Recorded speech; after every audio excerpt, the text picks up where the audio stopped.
Defence system offer किया है। यह एक ऐसा सिस्टम है जो हजारों किलोमीटर दूर से बैलिस्टिक मिसाइल और हाइपरसोनिक खतरों को ट्रैक कर सकता है। जी हाँ, आपने सही सुना। इसकी रडार रेंज 4000 किलोमीटर तक है और ये 10 किलोमीटर प्रति सेकंड की रफ्तार से उड़ने वाले खतरों को खत्म कर सकता है। अब सवाल ये है कि अगर पाकिस्तान को HQ-19 मिल जाता है, तो क्या ये भारत के खिलाफ हवाई रक्षा के क्षेत्र में शक्ति संतुलन को बदल सकता है? मई 2025 में पाकिस्तान और भारत के बीच हालिया तनाव ने उन्नत हवाई रक्षा प्रणालियों के महत्व को उजागर किया। हालांकि पाकिस्तान के पास HQ-9B जैसी कई रक्षा प्रणालियां हैं, लेकिन उसके पास अगले स्तर के खतरों को रोकने में सक्षम अधिक उन्नत और रणनीतिक प्रणालियां नहीं हैं। यही कारण है कि पाकिस्तान अब HQ-19 पर नजर गड़ाए हुए है, जो कि चीन की तुलना में बहुत अधिक उन्नत प्रणाली है जो उच्च गति वाली मिसाइलों और हवाई घुसपैठ, खासकर भारत से, के खिलाफ एक मजबूत ढाल प्रदान कर सकती है। HQ-19 कोई साधारण सतह से हवा में मार करने वाली मिसाइल प्रणाली नहीं है।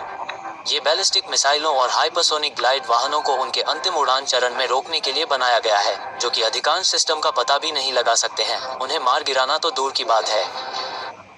HQ-19 का विकास 1990 के दशक में शुरू हुआ और 2021 में इसने अपने अंतिम परीक्षण चरण को सफलतापूर्वक पार कर लिया। यह अब सक्रिय सेवा के लिए तैयार है। यह उच्च गति वाले खतरों को रोकने के लिए एक परिष्कृत बहुस्तरीय दृष्टिकोण का उपयोग करता है।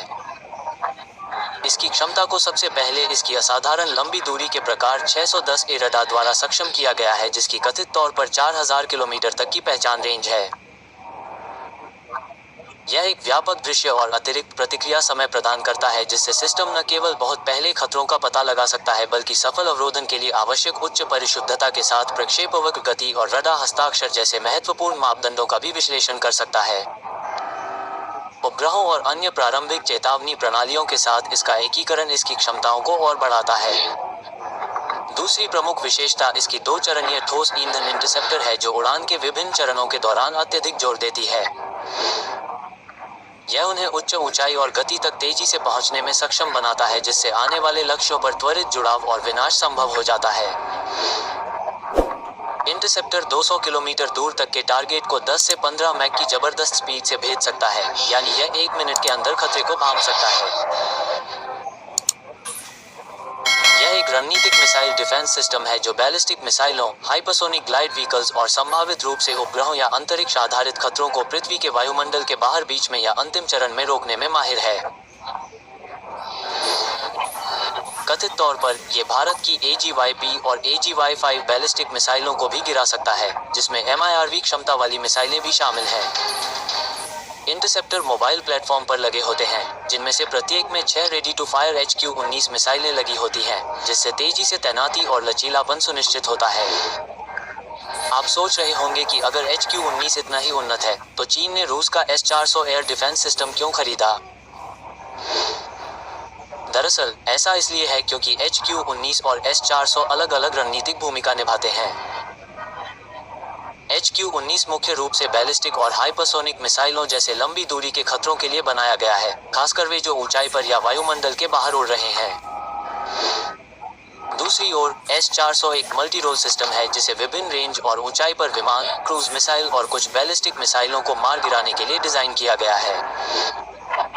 ये भी ध्यान रखना महत्वपूर्ण है कि HQ-19 पाकिस्तान के मौजूदा HQ-9 सिस्टम से अलग है, जो जेट, ड्रोन, क्रूज मिसाइल और सुपरसोनिक खतरों पर ध्यान केंद्रित करता है। HQ-19 जेट या ड्रोन को मार गिराने के लिए नहीं है, और पाकिस्तान इसे इसके लिए नहीं खरीद रहा है। इसके बजाय पाकिस्तान कथित तौर पर HQ-19 को केवल सामरिक रक्षा के लिए नहीं, बल्कि रणनीतिक कारणों से खरीद रहा है। इसका मुख्य लक्ष्य भारत के रणनीतिक मिसाइल शस्त्रागार का मुकाबला करना है, जिसमें AGY-5 और MIRV क्षमता वाली मिसाइलें शामिल हैं। ये लंबी दूरी की शक्तिशाली मिसाइलें हैं जिनसे बचाव करने में पाकिस्तान का मौजूदा सिस्टम पूरी तरह से सक्षम नहीं है। अब आप पूछ सकते हैं, जब पाकिस्तान को जेट, ब्राह्मोस मिसाइल या हवा से लॉन्च की गई क्रूज मिसाइल जैसे मध्यम दूरी के खतरों का भी सामना करना पड़ रहा है, जैसा कि हमने हालिया संघर्ष में देखा था, तो इतना उच्च स्तरीय सिस्टम क्यों खरीदा जाए?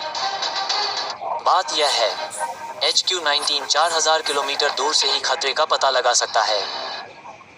भले ही यह कम ऊंचाई वाले खतरों को सीधे तौर पर न मार गिराए, लेकिन यह उन्हें पहले ही पहचान सकता है और HQ-9, HQ-16 या LY-80 जैसे दूसरे सिस्टम को मूल्यवान रियल टाइम ट्रैकिंग डेटा प्रदान कर सकता है। ये समन्वय पूरे रक्षा नेटवर्क को अधिक स्मार्ट और तेज बनाता है। संक्षेप में, HQ-19 केवल एक रक्षा प्रणाली नहीं है। ये प्रणालियों का एक ऐसा तंत्र है जो पूरे हवाई कवच को मजबूत करता है।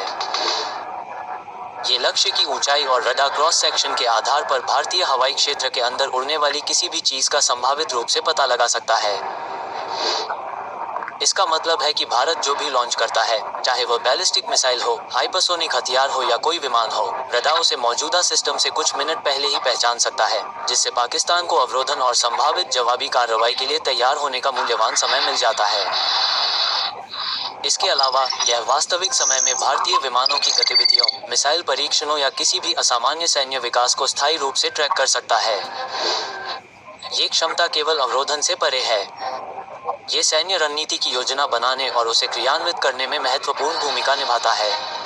सबसे महत्वपूर्ण बात, ये पाकिस्तान को बड़े खतरों से बचाव की अपनी क्षमता पर विश्वास दिलाता है, और यह अकेले ही भारत को किसी भी तरह के हमले से रोक सकता है, चाहे वह बड़ा हो या छोटा, क्योंकि उसे पता है कि पाकिस्तान के पास जवाबी कार्रवाई के लिए रणनीतिक हथियार और खुद को शक्तिशाली हमलों से बचाने के लिए रक्षात्मक प्रणालियां दोनों हैं।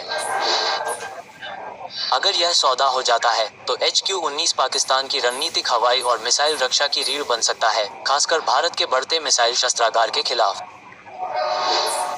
पाकिस्तान प्रमुख शहरों और रणनीतिक स्थलों की सुरक्षा के लिए पूर्वी सीमा के पास HQ-19 बैटरियों को तैनात कर सकता है। विशेषज्ञों का अनुमान है कि पाकिस्तान को विश्वसनीय मिसाइल ढाल स्थापित करने के लिए 3 से 5 बैटरियों की आवश्यकता हो सकती है। ये कदम भारत पर हाइपरसोनिक हथियारों, स्टील्थ ड्रोन या एंटी सैटेलाइट सिस्टम में और अधिक निवेश करने का दबाव डाल सकता है, जिससे संभावित रूप से एक नई क्षेत्रीय तकनीकी हथियारों की दौड़ शुरू हो सकती है। ये हाईटेक रक्षा प्रणाली बहुत महंगी है। रडार सेटअप, इंटरसेप्टर की संख्या और एकीकरण व्यय के आधार पर प्रत्येक HQ-19 बैटरी की कीमत $500 मिलियन से $1 बिलियन तक हो सकती है। तैनाती और प्रशिक्षण में कम से कम 2 से 3 साल लगेंगे। HQ-19 को पूरी तरह से तैनात करने से पहले पाकिस्तान को अपने कमांड और कंट्रोल, संचार, खुफिया, निगरानी और टोही (ISR) बुनियादी ढांचे को उन्नत करना होगा, सुरक्षित डेटा नेटवर्क बनाना होगा और अत्यधिक कुशल ऑपरेटरों की एक नई पीढ़ी को प्रशिक्षित करना होगा। क्योंकि यह स्वीकार करना होगा कि ये प्रणालियां न केवल उच्च तकनीक वाली हैं, इनका रखरखाव भी जटिल और महंगा है। HQ-19 पाकिस्तान की वायु रक्षा में नाटकीय रूप से संतुलन बदल सकता है। यदि इसे प्राप्त कर लिया जाता है, तो ये भारत को जवाबी उपायों पर गंभीरता से विचार करने के लिए मजबूर कर देगा।